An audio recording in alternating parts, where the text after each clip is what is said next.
Hello, मेरा नाम उज्ज्वलानंद जैन। आप देख रहे हैं मैकेनिकल सारथी। तो आज हम फिज़िक्स का चैप्टर 2 स्टार्ट करने वाले हैं, that is reflection of light. इससे पहले हमने फिज़िकल क्वांटिटी पढ़ लिया है। यहाँ पे हमने फिज़िकल क्वांटिटी को कंप्लीट कर लिया था अच्छे से। तो आज हम अपना next topic reflection of light start करने वाले हैं। ठीक है, तो मैं हेडिंग डाल देता हूँ, रिफ्लेक्शन ऑफ लाइट। ये एक इम्पॉर्टेंट चैप्टर है। इससे एक क्वेश्चंस तो आपके एग्ज़ाम में मिलते ही हैं, तो इसको अच्छे से पढ़ते हैं, स्टार्ट करते हैं इसको। देखिए, सबसे पहले रिफ्लेक्शन ऑफ लाइट में हमको लाइट क्या होती है ये जान लेते हैं। Light is an electromagnetic waves. So light actual में एक फॉर्म ऑफ एनर्जी है, फॉर्म ऑफ एनर्जी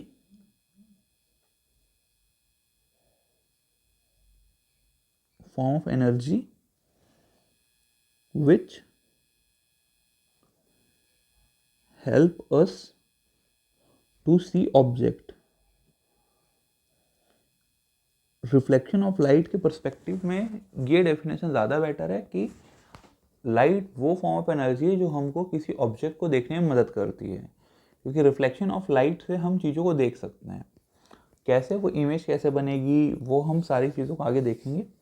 पहले बेसिक ऑफ लाइट का डेफिनेशन जान गए हैं। अब रिफ्लेक्शन ऑफ लाइट के दो प्रिंसिपल हैं। जो भी चैप्टर होते हैं वो किसी साइंस है, यहाँ तो लॉजिक और प्रिंसिपल पे डिपेंडेंट होती चीज़ें। तो रिफ्लेक्शन ऑफ लाइट के दो बेसिक प्रिंसिपल हैं, उसको हम पहले लिखते हैं, उसके बाद आगे हम बढ़ेंगे। तो देखिए, सबसे पहले मैं एक मिरर ड्रॉ कर लेता हूँ यहाँ पे।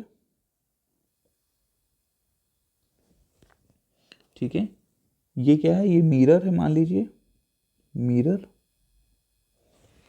ठीक है, क्लियर। मिरर का एक नॉर्मल मैंने ड्रॉ किया है, वो कुछ इस तरह से। ठीक है, ये मिरर के नॉर्मल है। अब मैं ज्यूम कर रहा हूं कि कोई लाइट इंसिडेंट होती है इस तरह से। मान लीजिए कोई लाइट इंसिडेंस होती है इस तरह से। ठीक है, लाइट ऐसी आई। ठीक है, तो इसका जो एंगल ऑफ इंसिडेंस होता है वो हमेशा हम नॉर्मल से लेते हैं। ये नॉर्मल ऑफ मिरर है, दिस इज नॉर्मल। सो जो भी एंगल ऑफ इंसिडेंस होता है वो हमेशा नॉर्मल से लिया जाता है। तो ये एंगल ऑफ इंसिडेंस हुआ क्योंकि ये इंसिडेंट रे है। क्योंकि ये कौन सी रे है, ये इंसिडेंट रे है। जो मिरर के अंदर आई वो इंसिडेंट रे हुई। सो इंसिडेंट रे का angle normal of the mirror के साथ होता है इंसिडेंट एंगल। ये एंगल बहुत इंपॉर्टेंट है। आपको एंगल कहाँ से लेना है ये आपको याद होना चाहिए कि आपको मिरर से नहीं लेना है, मिरर के नॉर्मल से लेना है। फिर से मैं रिपीट कर रहा हूँ, ये बहुत की पॉइंट है। आपको जो भी एंगल है वो नॉर्मल ऑफ मिरर से लेना है, मिरर के सरफेस एंगल नहीं माना जाता। एंगल ऑफ इंसिडेंस के एंगल ऑफ रिफ्लेक्शन जो दोनों जो एंगल है ना वो नॉर्मल टू दी मिरर निकाले जाते हैं। ठीक है, अब सिमिलरली ये लाइट जो है वो रिफ्लेक्ट करके निकल जाएगी कुछ इस तरह से। ठीक है, ये ऐसे निकल गई। तो इसका भी एंगल हम एंगल ऑफ रिफ्लेक्शन कहाँ से लेंगे, वो भी नॉर्मल से लेंगे। तो ये एंगल ऑफ रिफ्लेक्शन हुआ। ये कौन सी रे हुई, reflected ray.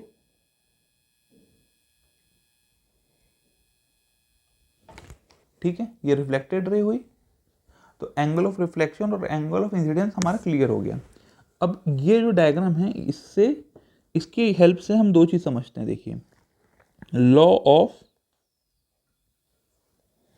Reflection of light, law of reflection of light. तो फर्स्ट लॉ क्या बोलता है इसका, पहला लॉ क्या बोलता है कि जो एंगल ऑफ इंसिडेंट है रिफ्लेक्शन में वो एंगल ऑफ रिफ्लेक्शन के बराबर होगी। ठीक है, ये बहुत इंपॉर्टेंट पॉइंट है कि जो एंगल ऑफ इंसिडेंट है वो एंगल ऑफ रिफ्लेक्शन के बराबर होगी। एंगल ऑफ इंसिडेंट है वो एंगल ऑफ रिफ्लेक्शन के बराबर होगी। फॉर लेट अस से, इसको समझने के लिए हम ऐसे करते हैं। मान लीजिए ये है, तो मान लीजिए ये 60 डिग्री है, मान लीजिए ये 15 डिग्री मान लीजिए इसको, 60 डिग्री ना 15 डिग्री मान लीजिए। सो इस केस में, और ये कुछ इस तरह से निकल जाएगी लाइट, ठीक है। तो इस केस में एंगल ऑफ इंसिडेंट क्या होगा? क्या एंगल ऑफ इंसिडेंट 15 डिग्री होगा? नहीं। जो भी सोच रहा है कि 15 डिग्री होगा वो बिल्कुल ही गलत है, क्योंकि एंगल ऑफ इंसिडेंट हम कहाँ से निकालते हैं? एंगल ऑफ इंसिडेंट आप हमेशा नॉर्मल से निकालेंगे। सो ये एंगल ऑफ इंसिडेंट होगा, ये कितना होगा? एंगल ऑफ इंसिडेंट होगा ये 75 होगा। तो एंगल ऑफ इंसिडेंट यहाँ कितना होगा? 75, और वो equal to angle of reflection से वो भी 75 डिग्री होगा, क्योंकि पहला प्रिंसिपल यही बोलता है कि angle of incident angle of reflection के बराबर होगा। और एक स्पेशल केस होता है, वो भी मैं यहाँ ड्रॉ कर देता हूँ। ये एक मिरर है, मान लीजिए ये नॉर्मल है, जो एंट्री की वो इस यहाँ से की और रिटर्न भी यहाँ से हुई। क्लियर? जो एंट्री हुई वो नॉर्मल से हुई और रिफ्लेक्शन भी नॉर्मल से हुआ। तो इसमें जो एंगल ऑफ इंसिडेंट है वो कितना होगा? 0, और एंगल ऑफ रिफ्लेक्शन होगा 0। क्योंकि एंट्री भी नॉर्मल से हो रही है, तो दोनों के बीच 0 डिग्री का एंगल होगा, ठीक है, 0 डिग्री का एंगल होगा। और रिफ्लेक्शन भी नॉर्मल को फॉलो करते हुए निकल रहा है, तो दोनों के बीच एंगल ऑफ इंसिडेंट और एंगल ऑफ रिफ्लेक्शन में 0 होगा। ये पहला पॉइंट था कि angle of incident is equal to angle of reflection, ये पहला पॉइंट हो गया। अब सेकेंड पॉइंट देख लेते हैं क्या बोलता है ये। सेकेंड ये बोलता है कि जो इंसिडेंट रे है, इंसिडेंट रे,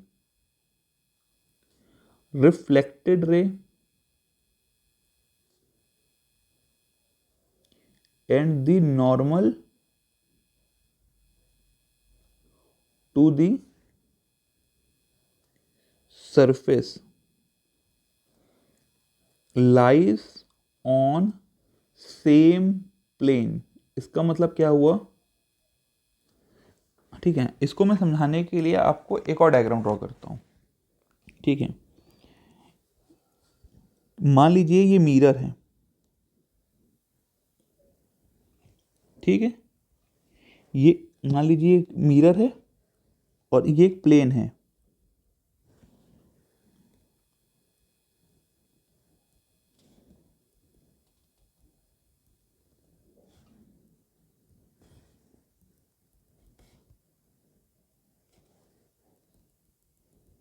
ठीक है, ये एक प्लेन है, ठीक है, ये पूरा एक प्लेन है। प्लेन मीन्स एक प्लेट जैसा, ठीक है। तो एंगल ऑफ इंसिडेंट जो आएगी, एंगल ऑफ रिफ्लेक्शन जो होगी, और जो नॉर्मल होगा, वो तीनों के तीनों इस प्लेन पे होगा, जो मैंने यहाँ पे एक पेज जैसा ड्रॉ किया है, ये तीनों इस पे लाई करेगी, ठीक है। तो ये तीनों इस पे लाई करेगी, ठीक है। जैसे कि ये जो मेरी स्क्रीन है, अगर ये जो स्क्रीन है ये एक प्लेन मैंने मान लिया, मिरर मान लीजिए ये है, तो ये एंगल ऑफ इंसिडेंट इसी प्लेन पे लाई कर रही है, एंगल ऑफ रिफ्लेक्शन भी इसी प्लेन पे लाई कर रही है, और ये नॉर्मल भी इसी प्लेन पे। तो ये तीनों देखो, ये this one, this one, this one, ये तीनों मेरे स्क्रीन के प्लेन पे लाई कर रही है, कोई दूसरे प्लेन पे नहीं है, ठीक है। क्लियर है ये प्लेन का कॉन्सेप्ट भी। अब अगला जो टॉपिक है इसमें वो सिंपल सा है, angle of deviation. Angle of deviation, अभी एंगल ऑफ डेविएशन मतलब क्या होता है? इसको हम जनरली डेल्टा से शो करते हैं। देखो एंगल ऑफ डेविएशन सिंपल चीज़ है, जैसे कि एज अ स्टूडेंट आपका काम है दिन में पढ़ना, ठीक है, अपना सिलेबस ख़त्म करना, पर आपका दोस्त आ गया कोई, तो वो बोला कि चल भाई थोड़ा घूमते हैं, चाय वाय पीते हैं, तो आप उसके साथ निकल लिए। तो आपका जो टारगेट था, मान लीजिए आपका टारगेट 6 आवर पढ़ना था एक दिन में, तो अब दोस्त के साथ घूमने निकल गए, फिर उसकी कोई खास दोस्त आ गई तो आप उससे मिल लिए, अपनी खास दोस्त से मिल लिए, तो ये आपका टाइम वेस्ट हो गया। तो जो आपका एक्चुअल टारगेट था 6 आवर का, उससे आप डेविएट हो गए। तो जिस डायरेक्शन में आपको जाना है वो डायरेक्शन से अगर आप डेविएट हो गए, तो उसके बीच का डिफरेंस को बोलते हैं डेविएशन। लाइट के केस में भी वही होता है, जब रिफ्लेक्शन होता है तो जो एक्चुअल डायरेक्शन है लाइट का वो उससे डेविएट हो जाता है।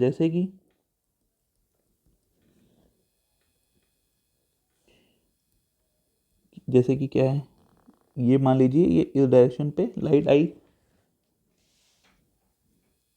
ये इस डायरेक्शन पे निकल गई, ठीक है। सो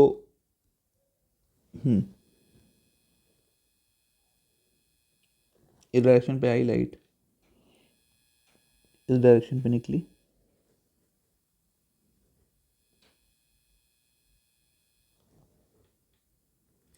अब देखिए ये जो एंगल है ये एंगल ऑफ इंसिडेंट है और ये एंगल ऑफ रिफ्लेक्शन है, रिफ्लेक्शन, ठीक है। तो देखिए लाइन को आपके जैसे 6 आवर पढ़ना था तो वो इधर जानी थी, बट क्योंकि यहाँ मिरर लगा हुआ है, क्योंकि ये मिरर है तो वो इसके बदले इस डायरेक्शन से यहाँ मुड़ गई, तो ये जो इसके बीच का जो एंगल है इसको हम डेल्टा बोलते हैं, यही एंगल ऑफ डेविएशन है, this is angle of deviation, deviation, ठीक है। तो ये जो टोटल एंगल है ये वाला ये 180 डिग्री है, so 180 degree is equal to angle of incident plus angle of reflection plus delta होगा, so delta is equal to 180 degree minus angle of incident plus angle of reflection, ये डब्बा बन गया, ठीक है। और क्या होता है एंगल ऑफ इंसिडेंट और एंगल ऑफ रिफ्लेक्शन बराबर होता है, ये तो हमने लॉ में पढ़ा है, ठीक है। तो ये इंपॉर्टेंट था, ये डायरेक्टली कई बार पूछ देता है। अब सबसे इंपॉर्टेंट चीज़ हम स्टार्ट करने वाले हैं दैट इज मिरर, ठीक है। ये बेसिक्स हमने रिफ्लेक्शन का पढ़ लिया, अब हम मिरर पढ़ने वाले हैं, मिरर के बारे में, ठीक है। Mirror, mirrors, okay. तो देखिए इसको हम दो पार्ट में क्लासिफाई करते हैं, पहला क्या है प्लेन मिरर,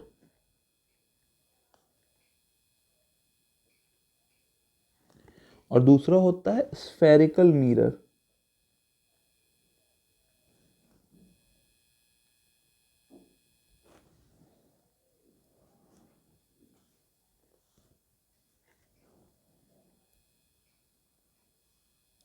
प्लेन मिरर तो आपने देखा होगा, जो आप घरों में देखते हैं आईना अपना सुंदर सी शक्ल को देखने के लिए, वो प्लेन मिरर ही होता है मोस्टली। तो वो प्लेन मिरर आपको पता है, उसको भी हम पढ़ेंगे, उसमें कैसे इमेज बनती है, और स्फेरिकल मिरर में कैसे इमेज बनती है हम वो भी देखेंगे, ठीक है। अब स्फेरिकल मिरर के भी दो पार्ट होते हैं,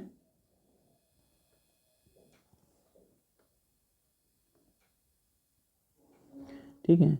वो दो पार्ट क्या है, पहला एक स्फेरिकल मिरर होता है कॉनकेव मिरर, एक होता है कॉन्वेक्स मिरर। सिंपल याद करने का तरीका है, इसमें आता है केव, केव से आप समझिए गुफा, तो कोई भी चीज़ जो गहरी हो, गुफा, जैसे कि गुफा में आप घुसते हैं ना अंदर, तो गुफा गहरी होती है, तो केव मीन्स होता है गुफा। तो कोई भी चीज़ जहाँ लाइट अंदर घुस पा रही हो, उस एरिया में घुस पा रही हो, मतलब समझ रहे हैं आप, कोई कोई ऐसा एरिया जो अंदर की तरफ मुड़ा हुआ है, कैसे केव मतलब गुफा। तो अगर मैं ऐसा ड्रॉ करूँ ऐसा, और यहाँ पे कोटिंग कर दूँ मिरर बनाने के लिए, तो ये कॉनकेव हो जाएगी, क्योंकि क्यों, तो ये इसका रिफ्लेक्टिंग सरफेस कैसा है, गहरा, रिफ्लेक्टिंग सरफेस है ये, रिफ्लेक्टिंग सरफेस।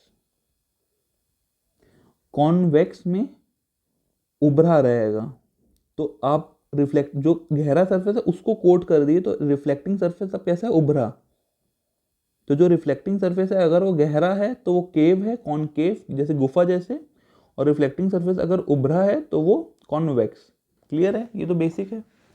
अब इमेज फॉर्मेशन देख लेते हैं प्लेन मिरर में कैसे होती है। Image formation in plane mirror,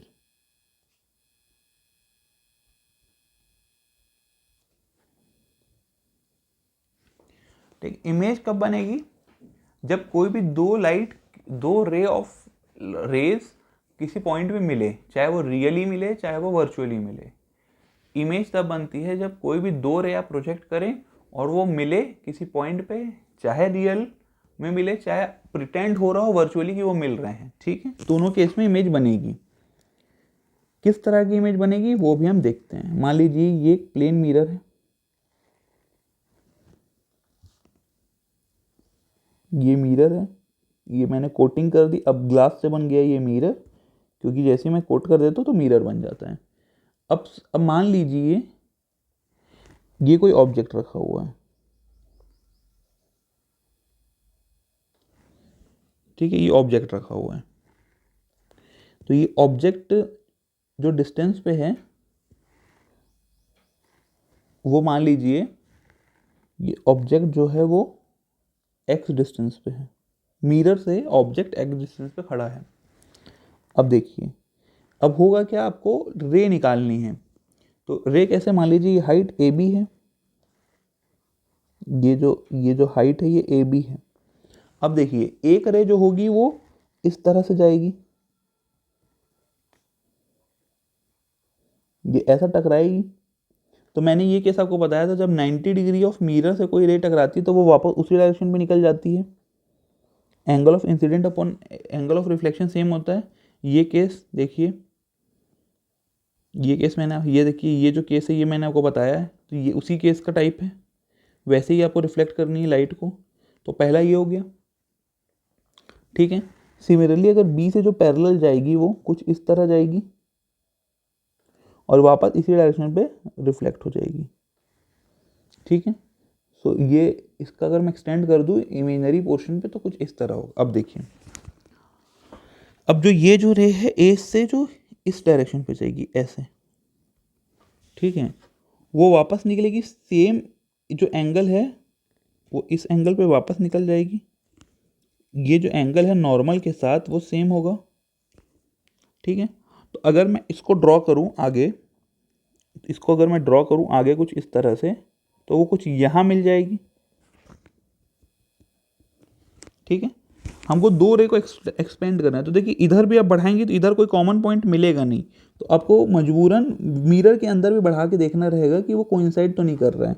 तो एक ये एक्सटेंडेड वर्जन है, वो यहाँ पे मिल रहा है।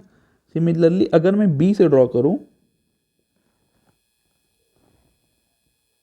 ठीक है, यहाँ पे टकराया और ये रिफ्लेक्ट करेगा वही सेम एंगल पे ऐसा ही, ठीक है। तो जब मैं इसको एक्सटेंड करूँगा तो वो कुछ यहाँ मिलेगा, ठीक है। तो इसको मैं बोल देता हूँ ए डैश, इसको बी डैश। तो ऑब्जेक्ट जो होगा वो कुछ इस तरह से मिलेगा आपको, ए डैश बी डैश। और ये जो डिस्टेंस होती है ये एक्स डिस्टेंस ही होती है, ठीक है। तो अब हम इमेज के बारे में लिख लेते हैं कि ये जो इमेज है वो उसकी प्रॉपर्टी क्या है, ठीक है। तो इमेज की प्रॉपर्टी क्या है वो मैं यहाँ लिख देता हूँ। सबसे पहला जो इमेज है वो कैसी बनेगी, वर्चुअल इमेज बनेगी, क्योंकि देखिए मिरर के अंदर है तो वर्चुअल इमेज, वर्चुअल इमेज, क्योंकि रियल मेरे नहीं मिली है, हमने प्रोजेक्ट एक्सटेंड किए अंदर मिरर के तब जाके इमेज बनी है। तो वर्चुअल इमेज बनेगी। वर्चुअल इमेज हमेशा ऑलवेज इरेक्ट, हमेशा सीधी होती है वर्चुअल इमेज।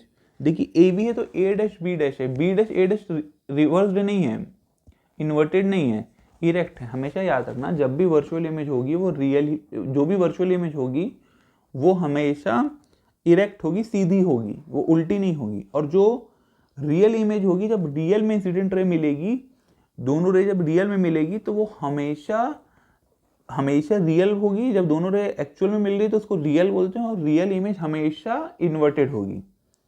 वर्चुअल इमेज हमेशा इरेक्ट होगी, रियल इमेज हमेशा इन्वर्टेड होगी। ये कॉन्सेप्ट क्लियर है। अब जो इसमें जो साइज है वो सेम है, देखिए कोई भी छोटी या बड़ी नहीं बनी, सेम साइज की बनी, सेम साइज, सेम साइज की बनी, ठीक है। जो डिस्टेंस है of object and image is same from mirror, mirror से सेम है,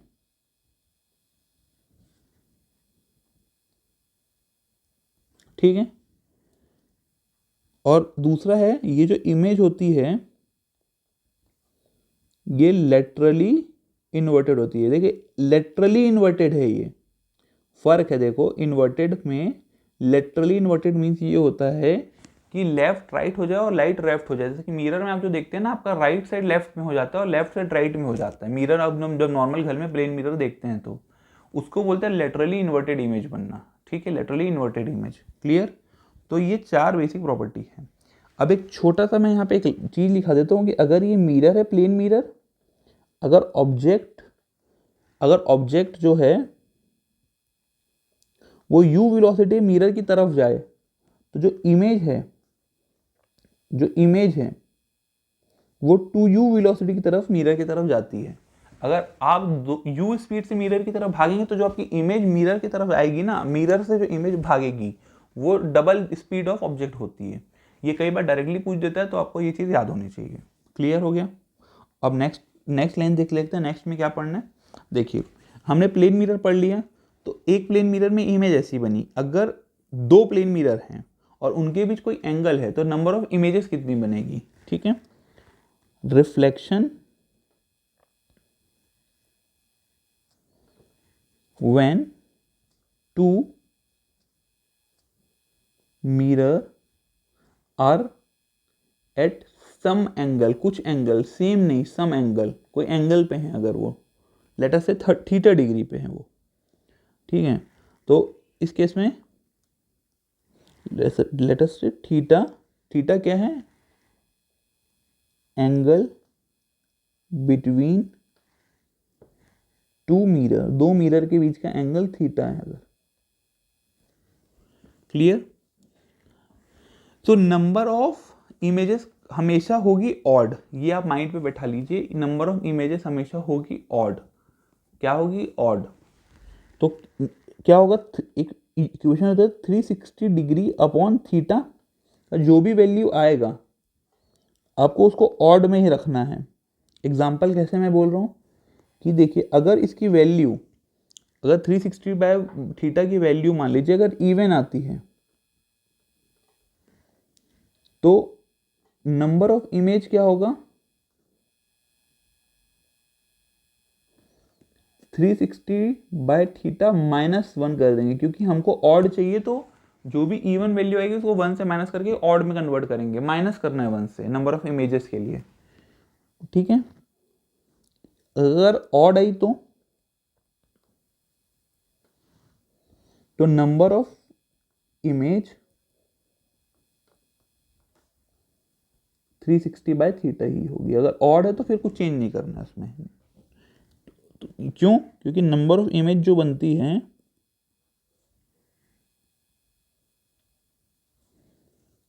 always odd, number of image हमेशा ऑड बनती है, ठीक है, ठीक है। अगर मान लीजिए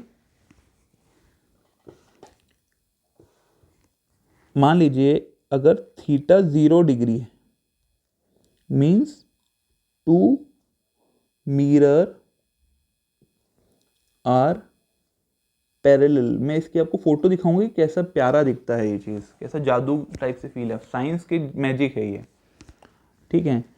सो जो थीटा है अगर 0 डिग्री है तो नंबर ऑफ इमेज कितनी बन जाएगी? इनफाइनाइट।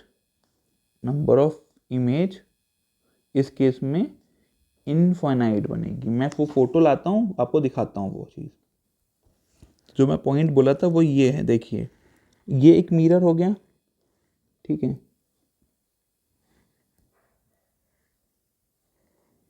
ठीक है, ये एक मिरर हो गया। ये जो लड़की बैठी है इसके पीछे भी एक मिरर है यहाँ पे, समझ लीजिए, ठीक है। तो ये एक मिरर, ये 2 मिरर, दोनों देखिए पैरेलल हैं, दोनों पैरेलल है, तो देखिए इमेज कितनी सारी बनती जा रही है, इन्फिनाइट, ठीक है, इन्फिनाइट इमेज बन रही है। तो ये वही केस है जो मैंने बताया है अभी, जो थीटा जब 0 डिग्री होगा। एक छोटा सा एक इम्पॉर्टेंट पॉइंट है, इसको करके ये वीडियो ख़त्म करेंगे, फिर नेक्स्ट वीडियो होगी स्फेरिकल मिरर पे, ठीक है। सम इम्पॉर्टेंट पॉइंट क्या है वो? मान लीजिए ये एक मिरर है, ये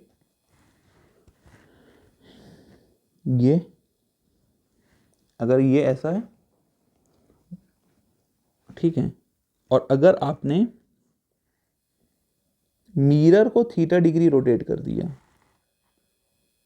मिरर को थीटा डिग्री रोटेट कर दिया, तो जो रिफ्लेक्टेड रे होगी वो 2 थीटा डिग्री होगी। ठीक है, मैं क्या बोल रहा हूं कि if mirror is rotated by theta degree, अगर आप थीटा से मिरर को रोटेट करेंगे तो जो रिफ्लेक्टेड इमेज है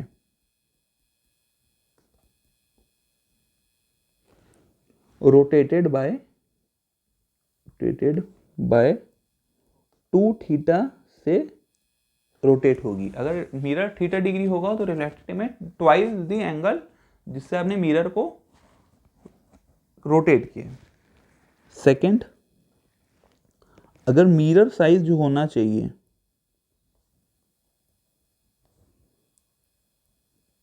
should be at least half of the height of object.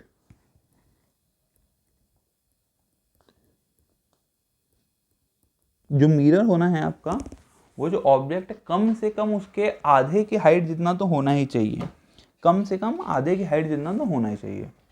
ठीक है, क्लियर है? तो इस वीडियो को एंड करते हैं, और जो रिफ्लेक्शन ऑफ लाइट में जो पार्ट 2 रहेगा वो स्फेरिकल मिरर और कुछ फॉर्मूले रहेंगे, मिरर फार्मूला वगैरह, उसको हम ख़त्म करेंगे। कुछ एप्लीकेशन से मिरर के उसको हम ट्रिक से याद कर लेंगे, तुरंत आपको याद हो जाएगा और उससे क्वेश्चन आते हैं। और कुछ मिसलेनियस है उसको ख़त्म कर लेंगे नेक्स्ट वीडियो में। तो मिलते हैं नेक्स्ट वीडियो में, तब तक आप लोग तैयारी अच्छे से रखिए अपनी। Okay, all the best.